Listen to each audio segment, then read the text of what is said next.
Transcender les règles de la pesanteur. Angelin Preljocage nous invite à une odyssée charnelle et cosmique à travers divers états de la gravité. Une écriture à la fois artistique et scientifique. La danse est confrontée sans arrêt tout au long de son exercice à la gravité. Mais il n'y a pas que la danse. C'est vous-même, quand vous sortez de votre lit, vous êtes confronté à la gravité. Donc c'est ça l'idée. Et c'est ça la question que j'essaye de développer tout au long du spectacle. C'est-à-dire j'essaye de changer les gravités selon les séquences. C'est-à-dire de passer d'une gravité très forte à une gravité légère.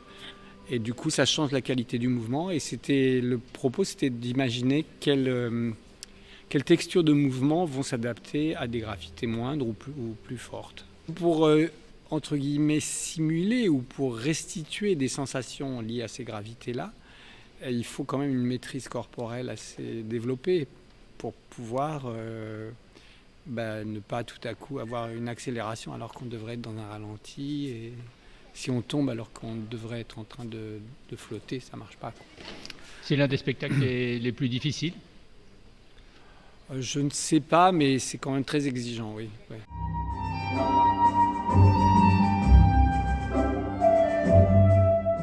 Sur fond de boléro de Ravel, les danseurs s'enroulent dans un cercle hypnotique. Preljocage est un technicien exigeant et il le revendique.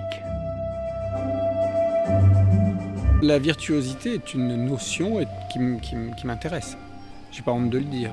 Je sais qu'il y a certains de mes contemporains qui ont décidé de renoncer à la virtuosité. Ce que je respecte, mais moi, je dirais c'est un petit piment supplémentaire dans mon travail. Gravité a été créé en 2018, mais il le travaille encore et encore, tout en préparant un nouveau spectacle avec la même énergie. Ah, la passion, elle est là, elle est intacte. Là, je vais commencer une nouvelle création. Je ronge mon frein, je suis sur les starting blocks et j'ai vraiment envie de démarrer. Je suis affamé de création.